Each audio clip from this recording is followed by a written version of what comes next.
靜了下來，只剩暖黃燈光與孩子急促的呼吸聲。思雨坐在沙發上，望着熟睡中的孩子。小健依舊蒼白，眉頭緊皺不展，彷彿還陷在病熱中。他的緊握電話，白色的紙摺泛着青紫。客廳裏只有牆上時鐘的滴答聲，無比清晰。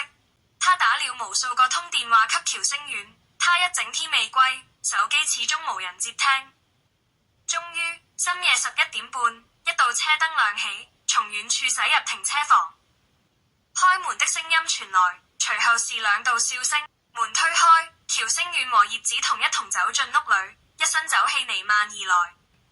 他腳步微晃，原本還帶着醉意的笑容，在看見客廳燈未熄、人影未睡時，微微一頓。沙發上，思雨抱着孩子蜷坐着，目光對上他的一瞬，他有些愕然，停下腳步，眉頭皺了皺。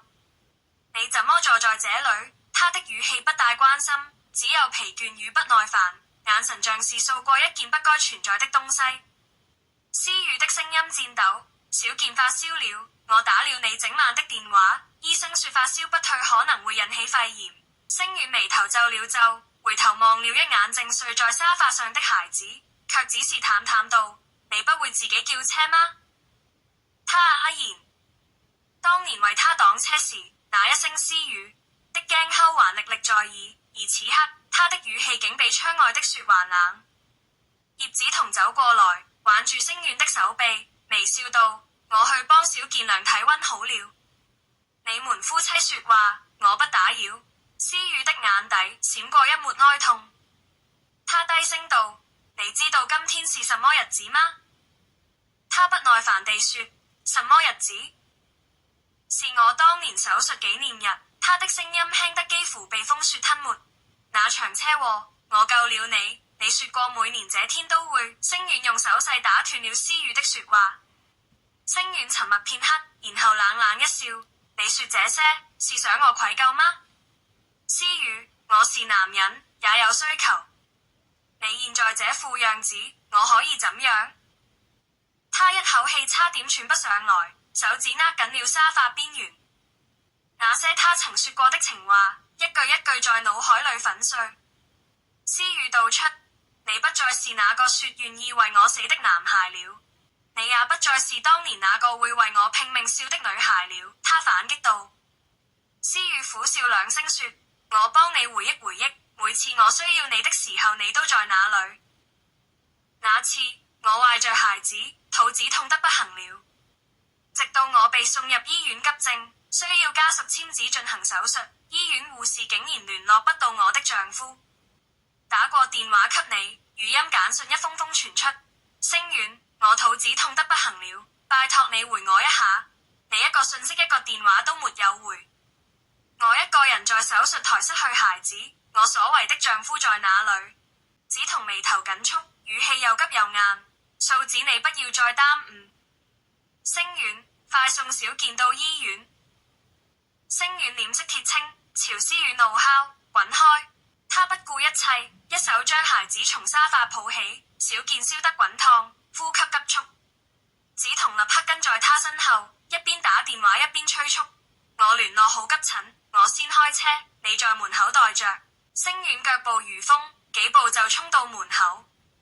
思雨用力轉動輪椅，想跟上去，輪子壓過門檻，落落作響。他的手幾乎快磨破皮，但還是追不上那對漸行漸遠的背影。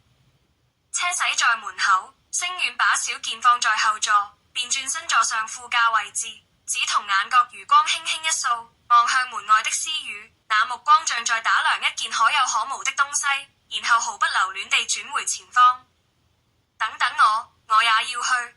他低聲喃喃，但車門已砰的一聲關上，車子揚長而去。思雨獨自坐在門前，胸口劇烈起伏，指節還死死扣在冰冷的扶手上。他終究趕不上了，眼睜睜看着車尾燈遠去，只剩風雪紛飛。他想跟上去，卻只能無力地望着他們離開，心裏惶急如焚。思雨呆坐在門前，風雪掠過他臉頰，指尖早已冰冷發白。他像被封在一座靜止的雪雕裏，一動不動，直到寒風吹得門員加之作響，他才猛然一震，轉過神來，心頭一緊，他顫抖地推動輪椅，幾乎是跌撞着回屋。一進門，他便伸手找起桌上的手機，漸漸地解鎖，按下那熟悉的號碼。螢幕上顯示聲遠，他將手機緊貼耳邊，滿臉焦急。都，第一次無人接聽，第二次依然無聲，第三次直接轉入語音信箱。他咬緊唇，一條接一條發出信息：孩子還好嗎？到了醫院沒有？回我，求你。對話框上方閃過已讀兩字，讓他心中一戰。他等了幾秒、幾分鐘，依然沒有回覆。他再發幾條，過去的信息仍被讀了，但沒有回音。他繼續傳信：我只是想知道他好不好。我不打擾你們，你說一句話也好。但這一次信息只停留在送達，再也沒有已讀。夜越來越靜，靜得他耳邊只剩下自己的心跳與風雪聲。那份無力，那份被拋下的感覺，一點一點淹沒他。他輕聲自語，像是對着空氣，對着沒有回應的電話那頭說：我只係想知道小健現在的狀況。第六幕，護在手心的玻璃娃娃。他放下手機，回過頭來，看見書桌上的那部老舊電腦，螢幕泛着微弱藍光。ICQ 還開着，閃着信息圖示。他遲疑地挪近，指尖落在滑鼠上。這一次，螢幕上那個熟悉的綠色對話框亮了起來。18歲的星遠在線上發來信息：我愛你，思雨。我可以嗎？我可以成為你的唯一嗎？一生一世，一雙人，永不分離，可以嗎？他苦笑，心中一種無言的感動與失落交織。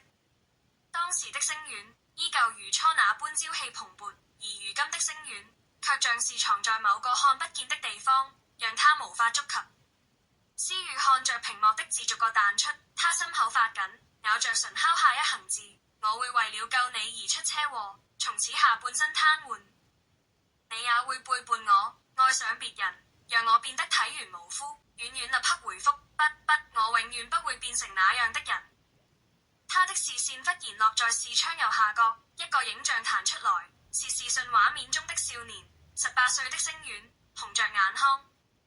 他捲起袖子，將手腕對着鏡頭，一行清晰的字：思雨。刺在他手腕內側最痛的那一塊肌膚。思雨緊緊握着滑鼠，心跳得幾乎讓他無法呼吸。星遠的手指快而用力地敲下信息：你說我會背叛你？那這個刺青是假的嗎？我發誓一輩子保護你，不會讓你受傷。思雨看着那張年輕真摯的臉，心口酸痛得說不出話。對，真誠乾淨的18歲星遠會為一個黃毛丫頭的思雨不顧一切歇斯底里的做出任何事，寧願屈就自己也不讓他受半分委屈，像保護一個玻璃娃娃捧在手掌心中。第7章，車禍真的發生了，大街上忽然傳來途人的尖叫聲和尖銳的剎車聲。一輛失控的黑色私家車從側道衝出，方向盤失控般猛然地朝星遠的方向撞去。星遠，思雨沒有思考，身體比大腦先反應。他衝過馬路，奮不顧身撲向星遠，用盡全力推開他。時間仿佛停滯，他閉上眼，等待那劇痛將他吞噬，卻只感覺腰間猛烈地一扯，有人反拉住了他。那雙熟悉的手掌帶着驚懼與決絕的力度，把他從死亡邊緣曳回。我說過不會讓你出事的。車子擦身而過，撞上路邊護欄，金屬扭曲的聲音如裂帛般撕心，煙霧四散，但他們安然無恙地倒在地上。思雨瞪着他，心跳幾乎停頓。星遠撐起身，死死抱住他，低聲喘着氣，眼中滿是震撼與不可置信。他想起 ICQ 裏的他，真的是20年後的你。命運仿佛因此悄悄轉動了輪軸，電腦熒幕上的信號閃爍不穩，ICQ 的視窗一閃一滅，像是時間的脈搏在跳動。第8幕，命運從不輕易讓人全身而退。深宵安靜，只有牆上的時鐘在滴答作響。思雨獨自坐在客廳的沙發上，四周靜得出奇。兒子還在醫院，星遠和梓潼陪在他身邊，而他卻被留在家中，像個被遺忘的角色。他睜着眼望着天花板，一動也不動，直到感覺下身隱隱有些刺痛，他才低頭，發現自己竟能微微地彎動膝蓋。他怔住了，像不敢相信，又像突然明白了什麼。他顫抖着撐起身體，試着站起來，雙腿發軟，卻真的站住了。一步兩步，他顫抖着，像學步的嬰孩，在屋內小心翼翼地走着，每一步都像踏在薄冰之上。他的心跳得厲害，手指不停顫抖，撥通了那串他最熟悉的號碼。星遠，我能走了。他的聲音帶着顫抖與喜悅。我真的能走了，你聽到嗎？電話那頭沉默了一秒，才傳來他淡淡的聲音：你不是一直都……他停頓了一下，像是不想爭辯，又像根本不理解他的意思。梓潼說孩子退燒了，我先掛了，電話就那麼被掛斷了，連一聲驚訝都沒有，沒有問候，沒有喜悅。他呆呆地望向電腦熒幕，想起昨夜那段訊息，是那個18歲的他寫的：如果真的要以命換命，我會用生命將你包圍。思雨在想，如果他真的改變了命運，那就是說，從那一天開始，20年後的思雨的人生仿會被改寫。他沒有那場車禍，沒有半身癱瘓，一切仿若重生。所以星遠根本不知道他原本是不能走路，因為那個他曾經熟悉的命運根本不曾在這個現在存在過。思雨以為是命運奇蹟，是那個少年為他做出了奇蹟。他緩緩坐回沙發，眼神迷茫，眼淚無聲地滑落。然而他不知道的是，命運從不輕易讓人全身而退。第9幕，未來的妻子。自那場車禍過後，18歲的星遠便守在書桌前，死守着電腦熒幕，喺ICQ界面閃着沉默的光。他一直等待着思雨的出現，等待那聲不。就在那一刻，ICQ接通了。星遠立刻發出訊息：未來的思雨，你在嗎？他沒有馬上回覆。星遠繼續問：思雨，我能不能留在你身邊？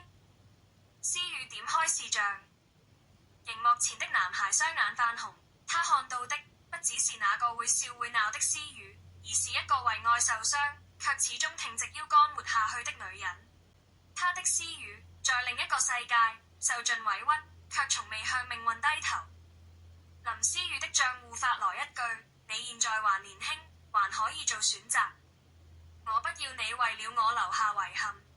星遠抖動的手敲下一句：那是你嗎？我未來的妻子。思雨的眼淚終於落下，那是一種久違的溫暖，如深夜中輕輕墜落的雪。林思雨的賬又來了一句：請你答應我，不要走進我的人生，去找那個能陪你一生的人，好嗎？星遠困惑難過地打下一句：可是我最愛的是你啊。他手掩着嘴，哭不成聲，看着思雨的賬號逐個字彈出。那就讓這份愛留在最純粹的時光裡。熒幕漸漸暗下，信號終於完全斷線，像是命運的剪刀，輕輕將他們之間最後一條線割斷。